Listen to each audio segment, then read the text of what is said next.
Nah, selain itu juga terakhir saya juga ingin menyambut dengan gembira pernyataan dari Mendagri yang menyatakan bahwa beliau siap untuk melakukan evaluasi terhadap Undang-Undang Ormas ya untuk memperkuat aspek pengawasannya.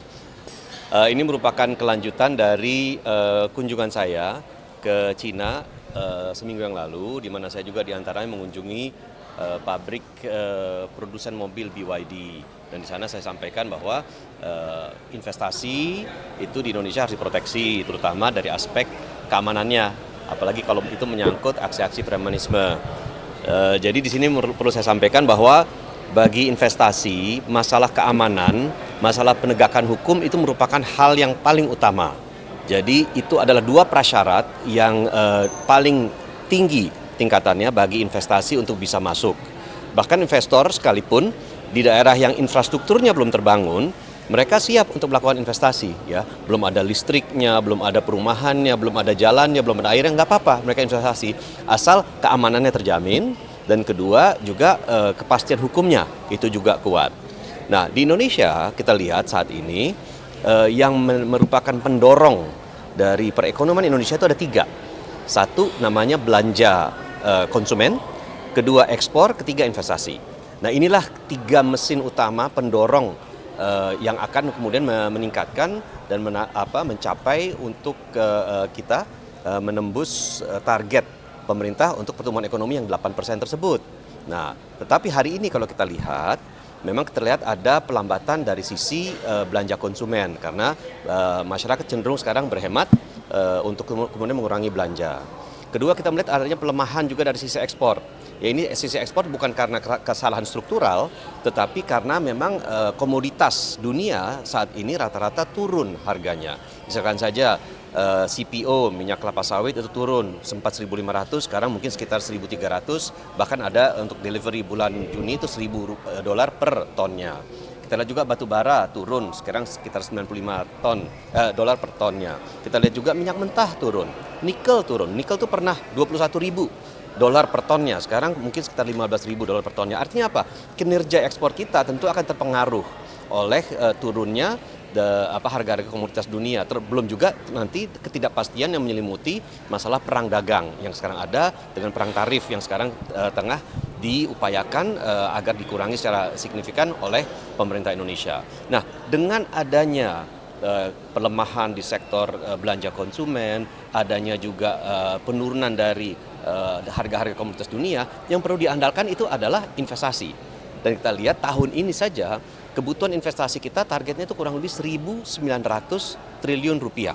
Artinya apa? Untuk menunjang pertumbuhan ekonomi 8%, ini mesin ekonomi kita dari aspek belanja konsumennya, ekspornya, dan investasinya itu harus masuk gigi 4, gigi 5 agar tercapai target 8%.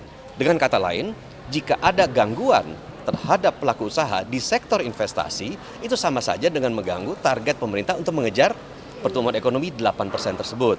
Nah, oleh karena itu kita harus segera melakukan tindakan terhadap aksi-aksi premanisme yang sering berkedok ormas tersebut agar Indonesia bisa mengirimkan sinyal yang kuat kepada dunia usaha, kepada pelaku investasi bahwa Indonesia itu tidak akan mentolerir dalam tanda petik aksi-aksi koboi ya premanisme yang sering berkedok ormas tersebut. Nah, selain itu juga terakhir saya juga ingin menyambut dengan gembira pernyataan dari Mendagri yang menyatakan bahwa beliau siap untuk melakukan evaluasi terhadap Undang-Undang Ormas ya untuk memperkuat aspek pengawasannya. Saya menyambut gembira meskipun saya rasa jika penegakan hukum dilakukan secara kuat dan konsekuen, ya perubahan legislasi itu mungkin tidak perlu. Yang penting di lapangan pengawasan dan penegakan hukumnya itu bisa dilaksanakan secara konsekuen. Itu mungkin yang bisa saya sampaikan, teman-teman. Kalau teman-teman. untuk contoh kasus dari pabrik BYD di Subang yang sudah dilakukan gangguan oleh ormas ini gimana? Saya mungkin tidak bisa menyebutkan BYD secara spesifik ya, karena BYD kan merupakan salah satu di antara sekian banyak contoh yang memang saat ini terganggu oleh kegiatan-kegiatan ormas. Kita lihat yang ramai di media sosial menjelang Idul Fitri kemarin banyak ormas yang kemudian meminta THR, memaksa meminta THR, bahkan melakukan pengerusakan, gangguan dan lain-lain. Ya, BYD kan sedang dalam tahap pembangunan yang ada di Subang itu ya. Jadi secara operasional kan belum berfungsi, tetapi kan lalu lintas dari kendaraan untuk mengangkut material, alat-alat untuk yang dibangun dan selain itu kan juga konon kabarnya mendapatkan gangguan. Ya, nah itu yang mungkin terkait hal yang perlu segera ditegaskan. Jangan sampai ya kita ini punya target investasi yang tinggi, tetapi terhalang oleh aksi-aksi yang sesungguhnya bisa kita cepat atasi asal penegakan hukumnya itu bisa dilaksanakan secara kuat. Artinya Pak, ini undang-undang revisi ormas ini salah satunya pengawasan ini bisa menjadi salah satu poin juga ya untuk revisi undang-undang ormas yang nanti mungkin akan bergulir. Ya, saya kira itu kan kewenangannya pemerintah dan kalau memang pemerintah merasa bahwa perlu ada penguatan dari aspek pengawasan ormasnya, ya tentu kami tentu akan mendukung karena kita perlu pengawasan. Kan soal pembubaran ormas kan sudah ada ya. Ormas yang kemudian mengganggu ketertiban umum itu bisa dibubarkan. Kan esensi daripada undang-undang ormas yang baru direvisi itu kan adalah untuk mempercepat proses likuidasi pembubaran dari ormas ke depannya. Nah, enggak. Ini kan kemarin Purnawirawan TNI Polri kan mengusulkan untuk melakukan pencopotan kepada Mas Gibran dari Wakil Presiden. Nah, ini sebenarnya mekanisme semudah itu gitu Mas? Saya punten untuk pertanyaan itu, kan sudah dijawab oleh pimpinan saya, Ketua MPR ya, bahwa MPR rakyat telah memilih dan MPR telah melantik ya pasangan yang dipilih sah oleh rakyat dalam pemilu 2024 ya, Pak Prabowo dan Pak Gibran Rakabuming Raka. Jadi kita berpegang pada hasil keputusan yang sudah ditetapkan oleh KPU RI yang kemudian dilaksanakan oleh MPR dalam bentuk pelantikan daripada Presiden Wakil Presiden. Mas Adi, coba kalau misalnya kita tarik dengan ke PAN ya, ini menjadi momentum nggak sih melihat dari gejolak-gejolak di lapangan seperti ini? Makanya kemarin Pak Zulhas bilang kalau untuk membicarakan lagi perihal Wapres, apa seperti apa kalau dari PAN? Masalah Presiden kan kita sudah menyatakan dukungan ya jika Pak Prabowo ingin maju lagi untuk periode kedua, tentu kita dukung. Tidak salah karena PAN itu sudah 3 kali mendukung Pak Prabowo menjadi calon presiden ya, dan alhamdulillah untuk ketiga kalinya kita berhasil ya. Jadi jika Pak Prabowo ingin maju lagi nanti di 2029 dan Pak Prabowo juga mengatakan kita kerja dulu ya, nanti kita bicarakan. Tapi jika beliau kemudian memutuskan untuk maju lagi, tentu PAN tidak akan sungkan dan tidak akan ragu untuk mendukung beliau karena memang sudah ada kedekatan yang begitu panjang dengan PAN. Nah, khusus untuk Wapres, umumnya kalau Wapres itu kan dibicarakan bersama-sama di dalam konteks koalisi yang terjalin gitu ya. Dan dalam pengalaman kami ketika kita memilih cawapres di pemilu 2024 ini, Pak Prabowo sangat demokratis kok. Beliau membuka ruang bagi seluruh partai politik koalisi pendukung beliau untuk menyampaikan siapa yang ingin diusulkan sebagai cawapres. Dan saya yakin bahwa ruang demokrasi itu nanti akan dibuka kembali andai kata nanti Pak Prabowo memutuskan 2029 untuk maju lagi. Artinya PAN juga membuka ruang untuk siapapun kadernya bisa maju wapres begitu ya? Merupakan sebuah kebanggaan bagi sebuah partai jika kader terbaiknya itu bisa maju dalam kontestasi Pilpres. Dan PAN sudah punya rekam jejak, Pak Amin Rais pernah maju sebagai capres, Pak Hatta Rajasa pernah maju sebagai cawapres ya. Ya kalau memang ada kesempatan bagi kader PAN untuk bisa maju, nanti kelak tentu itu merupakan kebanggaan partai. Namun kembali lagi itu kan harus dilakukan diskusi ya di antara teman-teman yang kelak nanti akan menjadi mitra koalisi. Dorongan pemakzulan Gibran sendiri dari Purnawirawan TNI dan juga banyak elemen masyarakat ini gimana? Kita berpegang pada konstitusi saja ya, hasil pemilu sudah disahkan oleh KPU dan kita sudah sepakati semua dan sudah dilantik Presiden Wapres. Gitu. Tapi sejauh ini MPR menerima laporan seperti itu kah secara resmi gitu atau belum? Sampai saat ini masih belum. Dan kalaupun ada pasti kan nanti akan dibahas di rapat pimpinan MPR ya. Gitu. Mas, tapi kan salah satu yang menjadi dasarnya juga karena pelanggaran kode etik yang dilakukan di MK ini bisa menjadi dasar untuk pencopotan Wapres juga nggak sih Mas?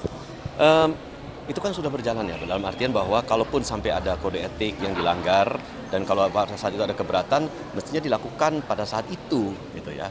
Sementara ini kan kita sudah melantik dan sudah berjalan hampir 6 bulan ya pemerintahan ya. Itu saya kira itu perlu telaahan dari pakar hukum, tetapi kembali lagi MPR berpegang pada konstitusi ya, dan apa yang sudah kita capai saat ini itu merupakan pegangan kita berdasarkan landasan konstitusi. hubungan Pak Prabowo sama Mas Gibran dalam Saya tidak dalam posisi untuk bisa memberikan komentar karena kan saya nggak tahu. Gitu. Kenapa itu? Dari sudut pandang PAN. Oh, saya kira kabinet solid kok, ya. Kabinet Presiden, Wapres dengan menteri-menteri solid. Tuh. Ya. Dan juga jalannya pemerintahan ke depan. Saya lihat soliditas soliditas dari kabinet saat ini karena loyalitas yang tinggi terhadap pimpinan negara, yaitu presiden, ya. Dan presiden sebagai pimpinan negara mampu untuk menghimpun seluruh kekuatan yang ada dari partai pendukung maupun ya partai yang kemudian diajak bergabung, ya, untuk bersama-sama kita berjalan bersama-sama di dalam kabinet. Jadi saya lihat tidak ada permasalahan. Ya. Soal isu lain, Trump kan ini sampai menjulur ke Kiris juga, kebijakan Kiris juga dipermasalahkan, juga sistem halal di Indonesia. Kalau dari abang sendiri tanggapan?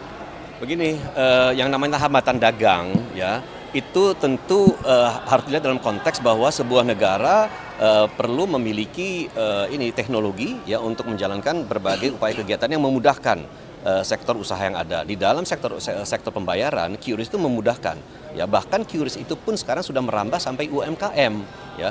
Jadi saya kira kalaupun gateway pembayaran seperti misalkan saja Visa atau Master yang mau masuk aja ke sektor ini, nggak apa-apa, bersaing tapi, gitu, ya. Saya kira kita pun di negara-negara lain bersaing kok dengan sistem pembayaran atau dengan produk dan jasa lainnya. Jadi saya kira persaingan ini bisa terbuka dan tidak ada dalam hal ini kelonggaran atau kekhususan dispensasi atau prioritas yang diberikan oleh pemerintah kepada QRIS dibandingkan dengan sistem pembayaran lainnya. Preferensi masyarakat lah yang saat ini sangat luas menggunakan QRIS.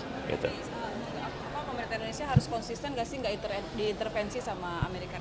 Saya kira kesempatan ini dibuka seluas-luasnya. Setelah itu biarlah para pelaku usaha berkompetisi secara fair. Gitu.